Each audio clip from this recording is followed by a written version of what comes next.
Pour les candidats à l'élection présidentielle, les choses se compliquent dès l'année prochaine. Nicolas Sarkozy et François Hollande ont bâti leur programme sur une hypothèse de 1,7% de croissance. Mais le FMI n'est pas sur la même ligne.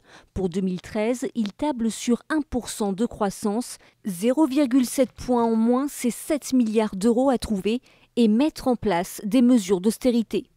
Les deux candidats disent qu'ils vont s'engager dans la réduction des déficits, qui tiendront le cap coûte que coûte. Et donc, très clairement, ça veut dire qu'on doit s'attendre à des mesures d'austérité importantes dès 2012 et qui vont se prolonger en 2013. Des mesures d'austérité différentes selon les candidats. Si les annonces du FMI se concrétisent, les dépenses qui vont être sacrifiées, il y a tout d'abord pour les dépenses du candidat de gauche, les dépenses de protection sociale, les dépenses d'assurance maladie, les dépenses également liées au financement d'innovation.